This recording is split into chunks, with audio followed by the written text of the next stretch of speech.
Γεια σας! Σήμερα το θέμα που θα αναρτήσω στο Women's Talk είναι σχετικά με τους διάφορους σωματότυπους γυναίκας που υπάρχουν.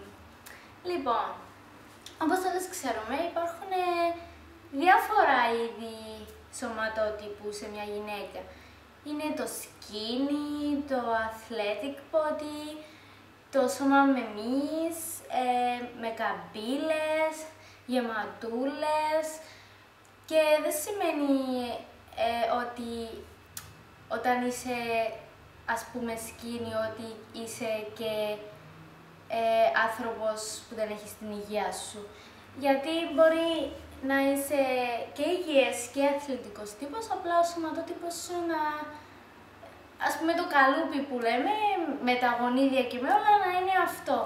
Τώρα θα ήθελα να μου πείτε τη γνώμη σας, εσείς τι νομίζετε, τι πιστεύετε ότι είναι ο πιο υγιές σωματότυπος σε μια γυναίκα. Κατά τη γνώμη μου, εμένα μου αρέσει ο αθλητικός σωματότυπος, όχι αυτός ο σωματότυπος που φαίνεται ανδροειδές στη γυναίκα, ο σφιχτός σωματότυπος που φαίνεται η γραμμώση, αλλά το sexy, να το πω, όχι το υπερβολικά μειώδες bodybuilding, να πούμε. Αυτό καμιά σχέση, είναι άλλο θέμα.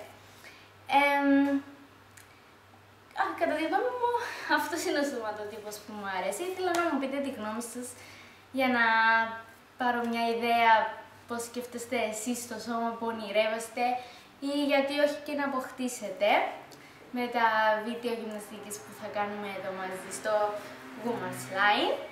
Και πείτε μου και εσείς ποιο σωματότυπο έχετε, τι πιστεύετε ότι θέλετε να διορθώσετε πάνω σας ή τι πιστεύετε ότι σας αρέσει πάνω σας, γιατί όχι. Και θα τα πούμε σύντομα. Bye bye!